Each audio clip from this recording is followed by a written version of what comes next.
welcome to the third episode of the Pepper Podcast. For those who are returning, welcome back. And if you are new, the Pepper Podcast covers a wide range of spicy events that occur in our daily lives. Two high school students tackle heated topics through discussion. I am your host, Jay Mehta, and joining me is my co-host, NG Watsanaskunpan. And today's topic will be covering the American food industry and how it perpetuates horrible food choices, and how government subsidies encourage fast food industries to serve the low-income areas of society. The U.S. obesity prevalence was 42.4% in 2017 to 2018, according to the CDC. Yeah, so I think it's pretty important to uh, mention the trend that is present with the U.S. obesity rates and the food industry and like American diets, right? Yeah. Because it's been a long known like stereotype that Americans are fat, Americans are unhealthy, they're lazy, whatever. hmm But that could be due to a multitude of reasons. Yeah. And I think before we get into, I guess the main causes, um, we should talk about like I guess what create like causes obesity and things like that. So generally, Mhm. it's energy imbalances, which is in taking more calories than it consumed. Some Yeah. genetic or endocrine medical conditions, and certain medicines are known to cause obesity or being overweight. Yeah. Yeah, like my brother, for example, he takes medicine for ADHD and that suppresses his appetite like throughout the day. So he doesn't really eat that much, but then it gets late at night and then he gets super hungry. So he kind of binges.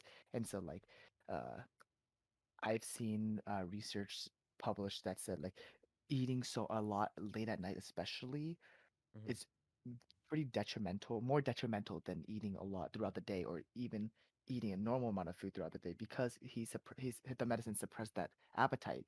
He hmm has an increased urge of hunger and that feeling of like, oh, I don't have any food in my body, you know? Yeah. So I think that's a big point. Yeah. And there's a lot of multitude of factors that cause obesity, and it's more than just the biological reasons, right? There's Yeah. a severe mental struggle where it comes to obesity, where there's a lot of social pressure around the idea, Yeah. um, and there's a lot of medical um, issues as well, but mentally, there's a mental mindset that's definitely behind a lot of cases relating to obesity. Yeah. And even with that, there's also other factors such as the environment that you're in, right? Mhm. Um, where you live, and like exactly when if you're in a, um, like low income area and things like that, the you know the amount of or the I guess concentration of fast food chains is higher in those areas compared to other um, maybe higher income areas, which is it's pretty sad to see.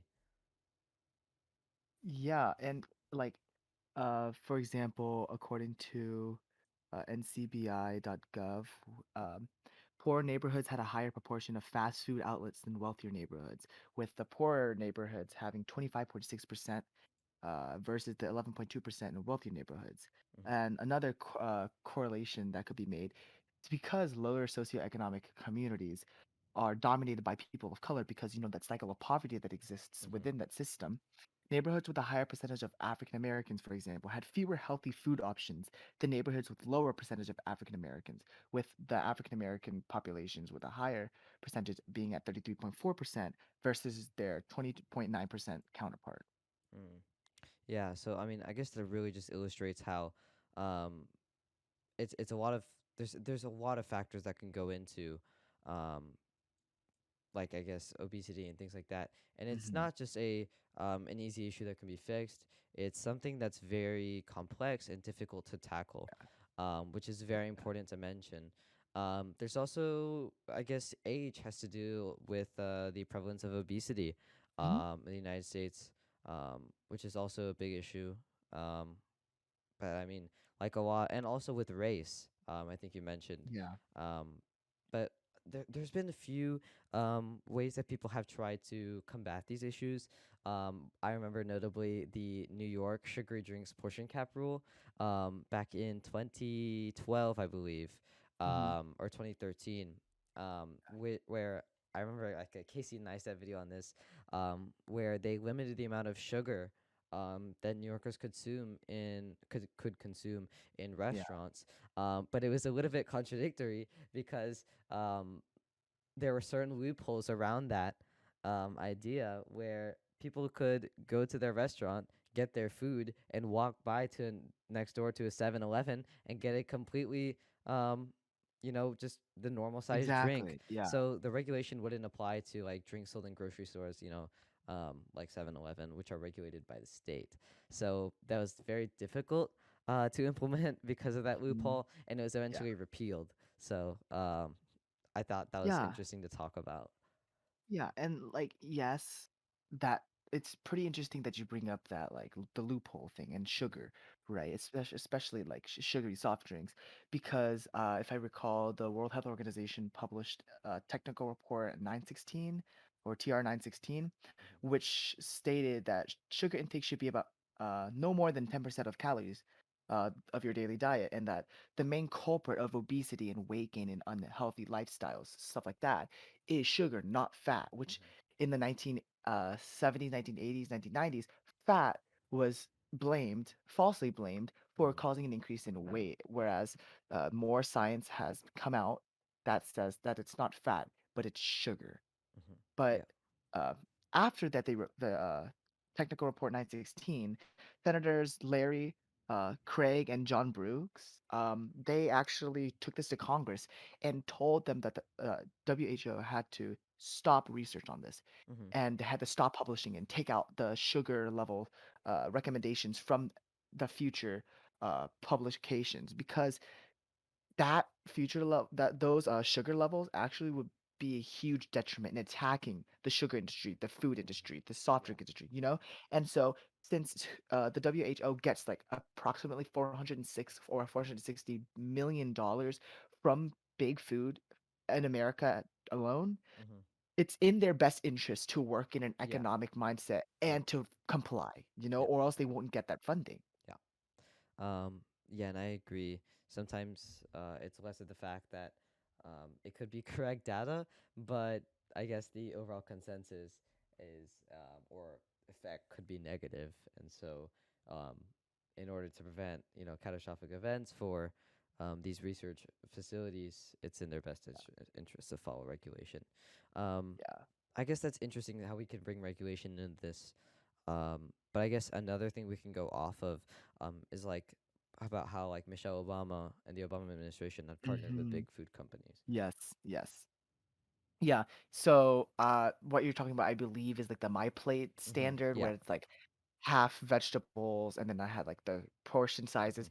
Yeah, that we see in schools every day. Um, I know that when she first came out with the My Plate and like focusing on nutrition of American kids, big food was incredibly scared, because how would you feel if you were a business, right? Profiting off of the consumption and domination of sugar in everyday supermarkets. For example, like the average supermarket has 600,000 about items, with 80% of it having added sugar, probably more. This is probably from like a few years ago. But how would you feel if the president's wife and the president's administration was coming after that? You would lose so much money. Mm-hmm. So what food brands like Kellogg, Coca-Cola, uh, Pepsi, what they all did was they've partnered with Michelle Obama.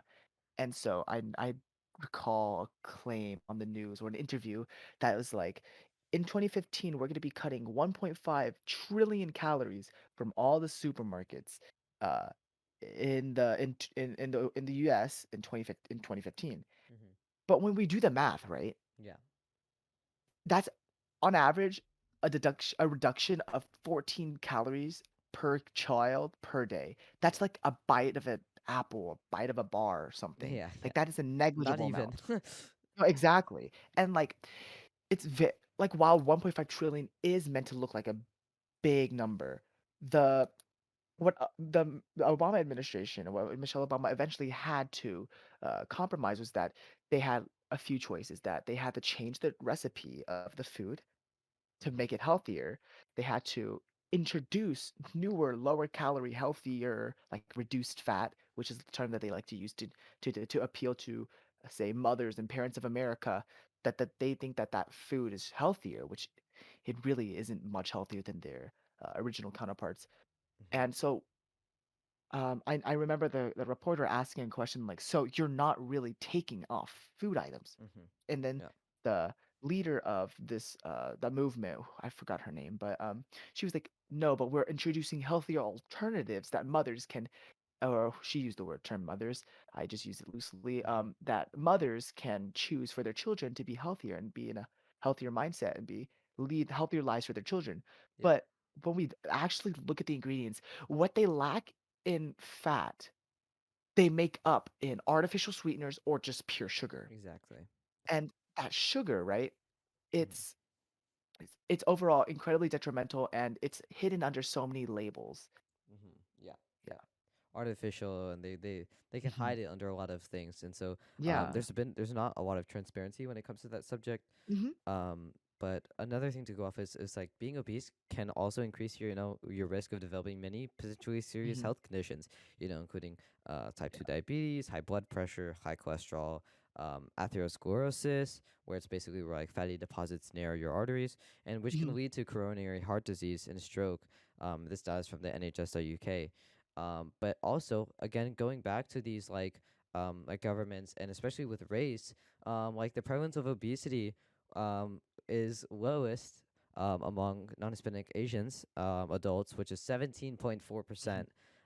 which is drastically different compared with non-Hispanic whites, blacks, and Hispanics, in Yeah. which in respectively is 42.2%, 49.6%, and 44.8%. That is shocking, right? Yeah. Yeah. There's a significant divide um, between these, and this is extremely, I guess, interesting because it shows that like even though there's so many people, like the choice is still always there, right? There's this cheap Mhm. economic alternative to the daily, dietary needs, and that you can fulfill that. I guess it tastes good, right? But Mhm. it overall is detrimental to your health. Yeah. And I feel like there is education out there, but it isn't really um I guess the advertisements and like it's not fully propaganda, but the advertisements and this kind of like um the way that they cater towards like their targeted audience, that these like these Yeah. big fast food industries that they're like targeting towards their audience, is definitely something that is very meticulous, right? Is very Yeah. meticulously planned so that they get their profit, but again that just harms the overall I guess like these races, and it harms these data, right? Because like this data Yeah. is significantly, it's been ballooned from, previous years, which is insane. Like that's Mhm. very, very bad. Yeah, and I think it's interesting you bring up Asian Americans, right? And Mhm. how, like, yes, according to the National Health and Nutrition Examination Survey, they consistently have are like their BMI is consistently smaller than yeah, smaller value than um, most, if not all, Mhm. demographics in the U.S. But it's important to consider three things: biology, Mhm. the inaccuracy of BMI, and Mhm. also um, I forgot what I was going to say. But let me just start Well, with biology, right? yeah. Like, uh, but Asian Americans are have been proven by the National Health and Nutrition Examination Survey. They've done studies that show that the complications that come with obesity, being obese, and like cardiovascular disease, metabolic syndrome, diabetes, whatever, actually happens at a lower BMI than compared to their non-Asian counterparts. For Mhm. example, like I saw this one example where it's like a white person can eat ice cream 7 times a day Yeah. and still be fine. But however, an Indian person Mhm. who eats ice cream 5 I times a remember day, seeing this. Yeah. yeah, increases their risk of getting cancer I think it was diabetes. or diabetes or cancer, whatever, Yeah. by a significant Mhm. amount more than the white person. And that just has to do with genetics and biology and the different parts of Yeah. culture and where they come from. Mhm. And next, like BMI is it's really not a very valuable indicator because while it only compares two things, right? Yeah. Height and weight, it does not account for bone density or muscle mass, There's a which lot muscle of mass, other factors that come yeah, into it. exactly. That you can't necessarily uh judge somebody's health by their BMI. Generally, yes, you can for the majority of people. However, for example, you can be skinny. This is my third point. You can be skinny, but metabolically incredibly unhealthy. I know Exactly. so many skinny people who skinny people as like they aren't considered overweight or Mm-hmm. obese. They um, eat as much as they want, all the candy, ice cream, desserts, Yeah. whatever sugary foods, Yeah. and they don't gain the weight. Yeah. I'm But if one we of those look people. yeah, if we look metabolically, that trend you still have the same amount of chance of developing that cardiovascular disease, the Yeah. diabetes, the metabolic syndromes, etc. It's just you're not You know, gaining it's weight. you're just not physically changing Yeah. like Yeah. that. Your metabolism. Your the only difference, I guess, is the metabolism speed. Um, of like Hmm. it depends from person to person. Yeah. But going back to my data about I guess this could be another point on your argument. There could also be the frequency of how many times races go to eat fast food, Hmm. and so comparing with genetics and things like that. Among men, I'm just using the male data.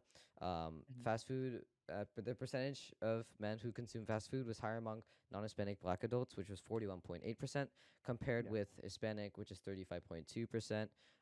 White men is 39.0%, and non-Hispanic Asians is 31.1%. So the Asian population has had the least frequency of going out. It's still, I mean, 31% is not, crazy like low, right? But it's Yeah. still like less than any other race in the data provided, and they still. But there's a drastic difference, right, in the amount the obesity rates of Yeah. these races, right? There's a significant divide from the 40 percentages to the 17%, while here there's only the range of this data set is only around 8%, which is absurd, or Yeah. around 10%, which is absurd. Hmm. Yeah, I think that's a good point that you bring up. You say like races and their consumption or Hmm. yeah, their consumption of fast food, but this ties back to the low socioeconomic areas that Yeah. have more. That's why we see more uh, African American people, more Hispanic people, more Native American people eating fast foods. It's because fast food, right? Hmm. It's fast, efficient, cheap, but also calorically dense. Yeah. Yes. It's Yes. filling, It's right? filling, right? Yeah. And so when you have no other option, you obviously get to go for it's hard to make the decision between, oh, well, I know that this is bad for me, but I can't survive without it Exactly. because can't be able to pay for it. But there is this healthy alternative I could make. But I would be giving up all this food that I need to feed my family versus handful of tomatoes, this chicken breast, whatever. It's so much more expensive to eat healthy in this country than to go out for fast food. And Exactly. that goes back to government allocation of funds. And especially now, now that the prices of meat and things like that have arisen, Mhm, is mhm. I guess significant because like, um, the prices of fast food has not. They haven't really changed much. I mean, they have inflated a little Yeah, bit, but they haven't changed significantly, um, enough to where people are, giving up fast food. And according with that, there's also like pretty much any along. I give you, maybe I'd make the bet that 5 minutes, if you drive down a street 5 minutes, maybe like a popular street in your town, you will find at least one fast food place to eat, right? And yeah. it's also a convenience factor. Apart from, again, the main points that you say, I'm gonna take is, it's very calorically dense, so it's filling. Mhm, Number two, it's cheap, right? And number three, it yeah, is convenient. It is a lot more convenient to go order a bean burrito from Taco Bell, wait 20 seconds and have it right there, warm and everything, versus you going home, making the food, getting everything ready. While it is healthier, number one, it is more time consuming. Number two, it could be a little bit more expensive. It depends on the item that you're getting, of course. um yeah. and yeah, And there's a lot of issues around that. mhm. And I think that what you said is very correct. I think that while people can make the argument that if you buy in bulk or if you buy locally, which tends to be cheaper than going to get healthy, quote unquote, foods from the supermarket Hmm. or like Trader Joe's or whatever, if you buy locally, it is more environmentally sustainable. It is healthier for you. But do those parents who are working multiple jobs to support their family or Hmm. who are on government assistance, Pensions, yeah. do they have the time to cook the food? Do they have the energy, the labor Yeah. amount? And I think that while it may be cheaper in economically, like capitally, Yeah. where it makes a trade-off is in the labor intensive aspect of that. Yeah. And I think that's important to recognize. Yep. Yep. It's a lot more convenient again if you can, Yeah. walk or even drive to a fast food place to get some food rather than Hmm. going out, getting the food, going back, coming back, making the food, getting that ready, eating the food, maybe put away leftovers.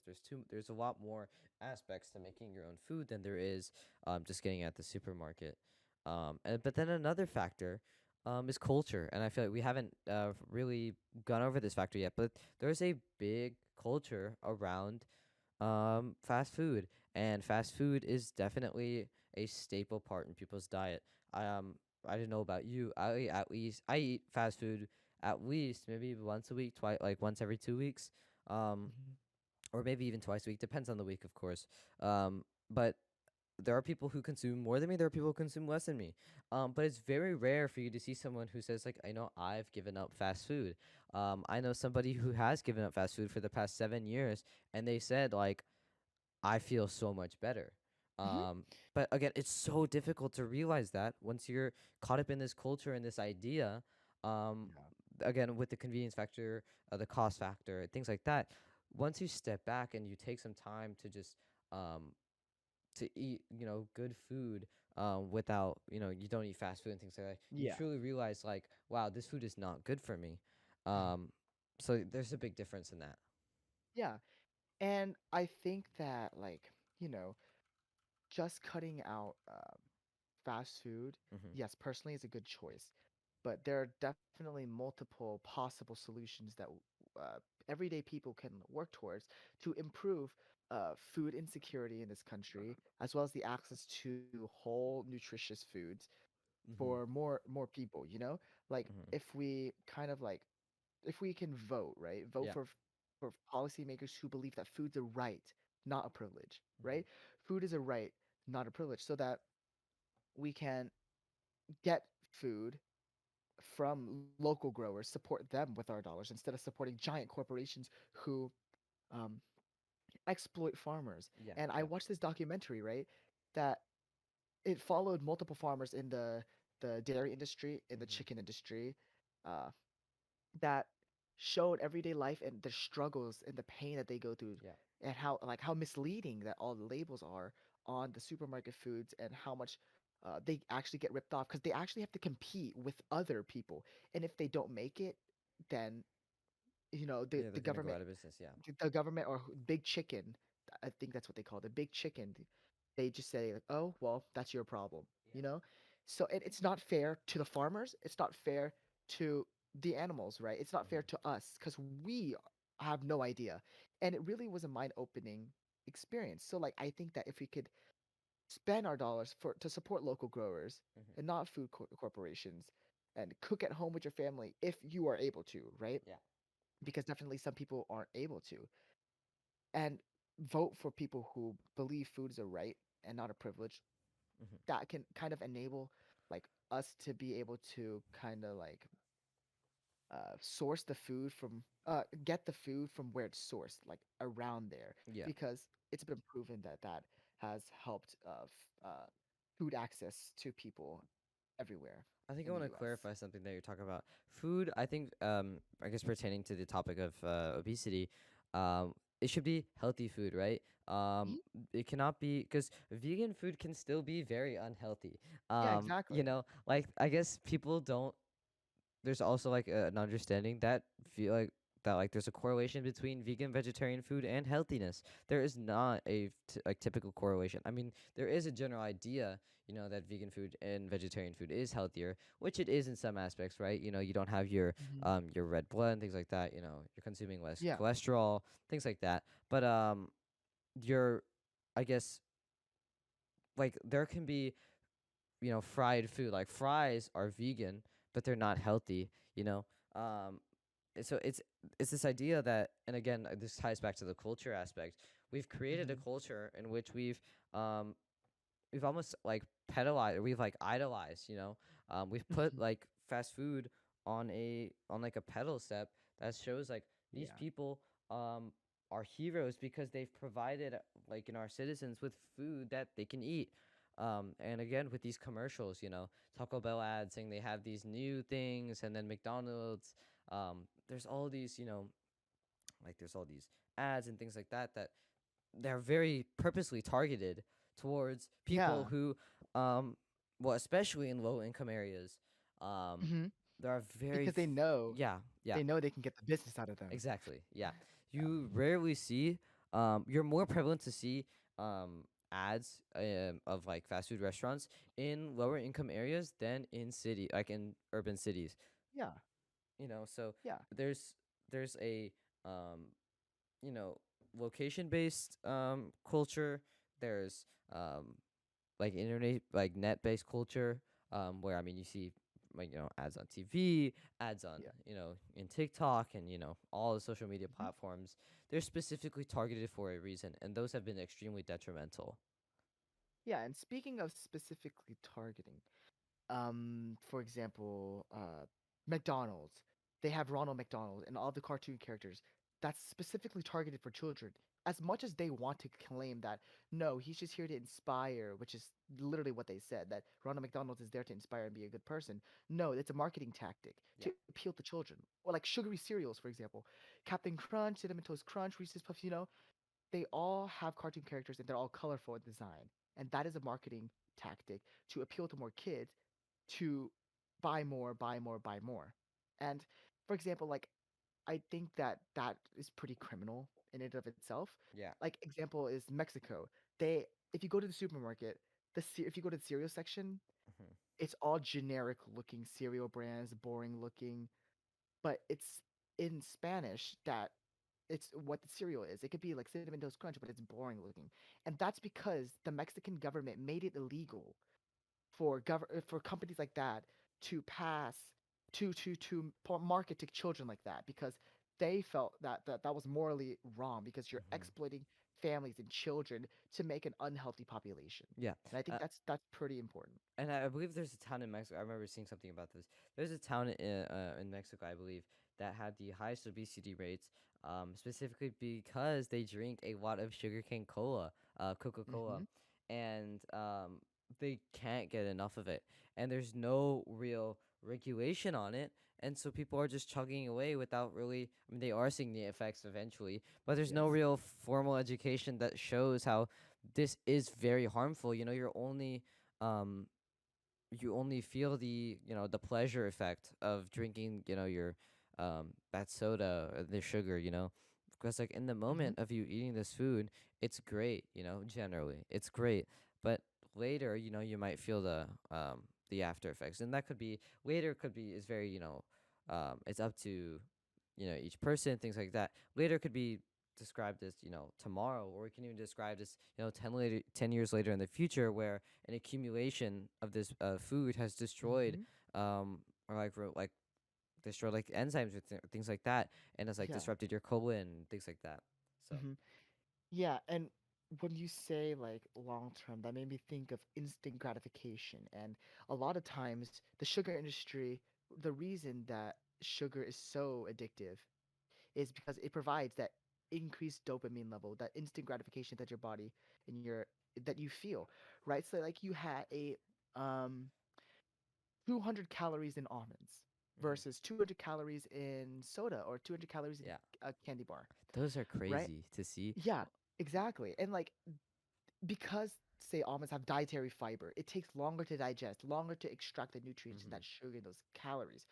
So you slowly burn that off and you use that your body is intended to. But when you eat refined sugars like a candy bar, Hmm. there is no dietary fiber. It's Exactly. instantly converted into quick energy, and if you don't burn that off, it's stored as fat. Yeah. And so it's that cycle that people, are trapped in. It's Yeah. because a- a- and it's because the sugar industry is so powerful in this country that Yeah. they have a monopoly over pretty much most supermarket items, and like And the monopolies are a problem story with for another day, but yeah yeah. yeah yeah but it's so hard to target these and hold Yeah. these companies like the sugar industry Accountable. accountable Yeah. because they can pay for lobbies to defend themselves in court, Hmm. and they're successful 100% of the time. Yeah, yeah. Because I mean, with the if something like something big as like the sugar industry collapses, there's going to be a domino effect in our society, in our economic society, that's Yes. going to crush a lot of things.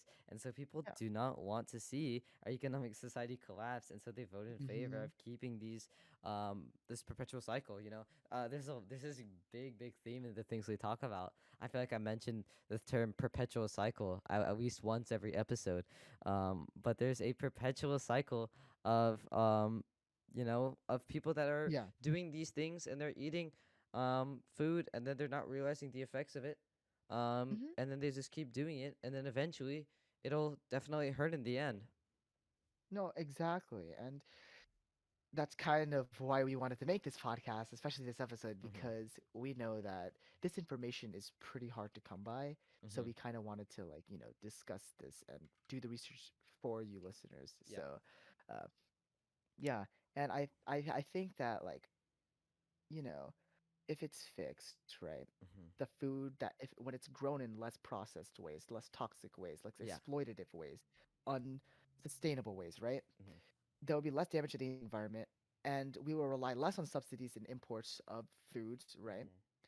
And the system, food insecurity will be, uh, there will be less food insecurity, and it'll Yeah. be more stable, Yeah. and then we'd have access to more nutritious, wholesome foods that will pretty much lead a better, more healthy, productive population. Yeah.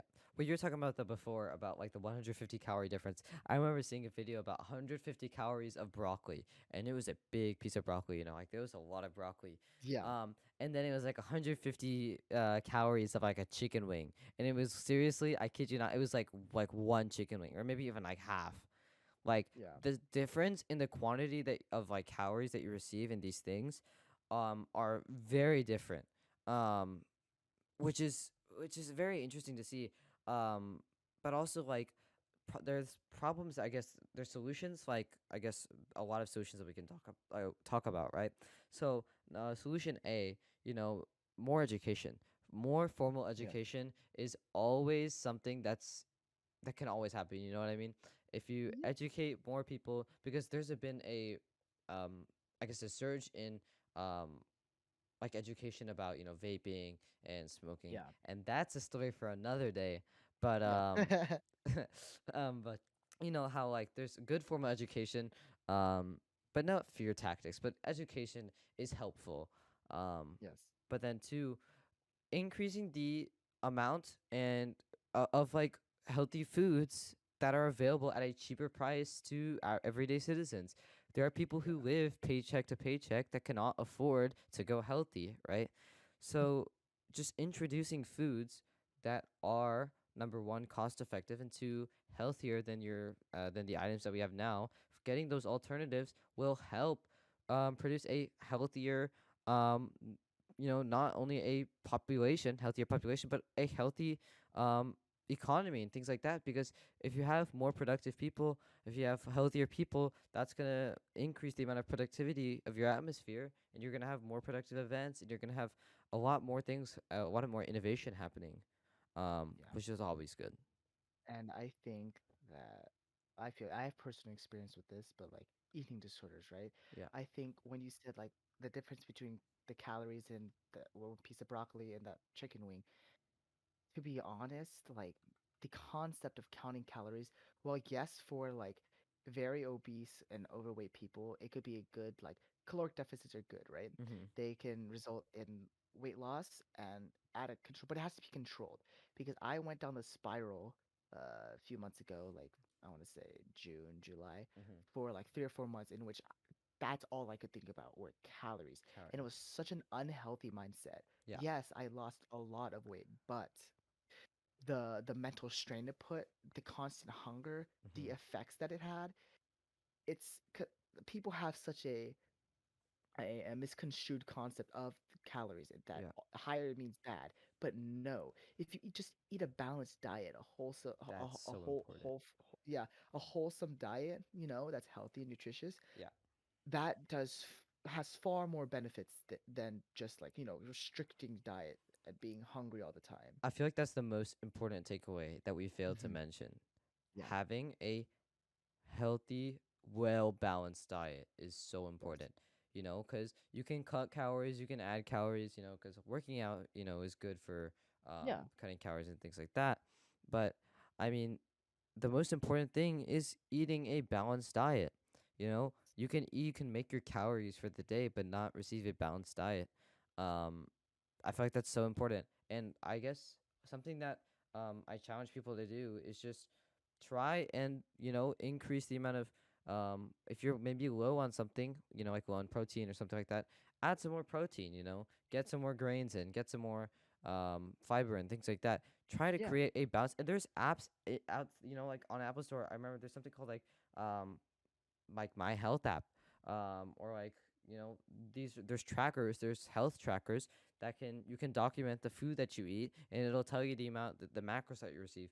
It can tell you, the amount of um, protein that you have, fiber that you have, and of course it's not completely accurate, it's an estimate, but those can help you get a general understanding of what you should, strive to eat in the day, which is very good, you know. Yeah.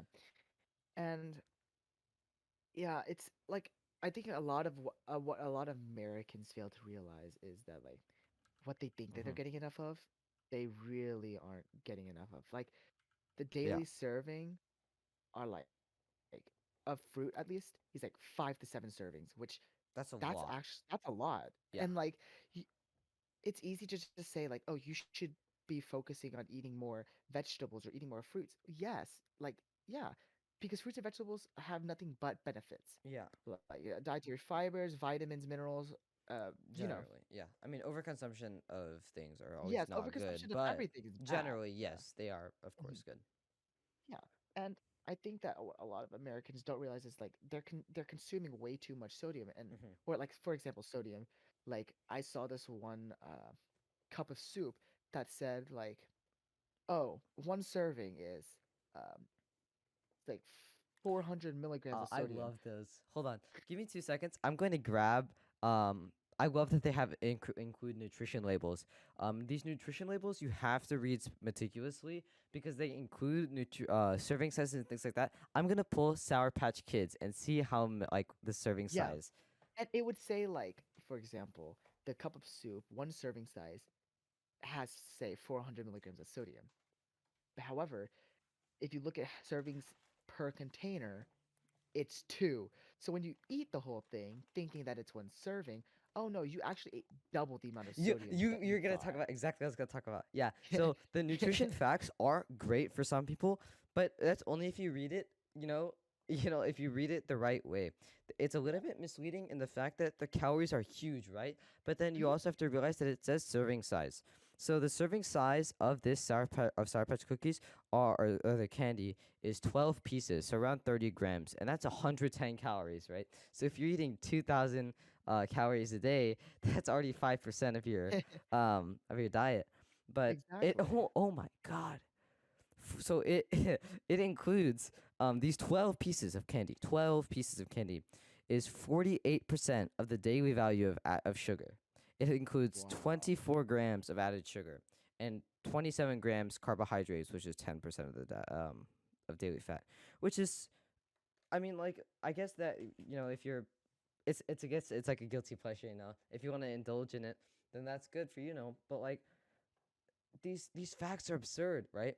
Like these, like, the data is available to people, yet they make the conscious choice to consume, an increased amount, even when they have this data. And I feel like, again, going back to education, educating people about how to read these nutrition labels are important, um, especially with these, the serving size and things like that. Those Yes. small little details that add up are very important.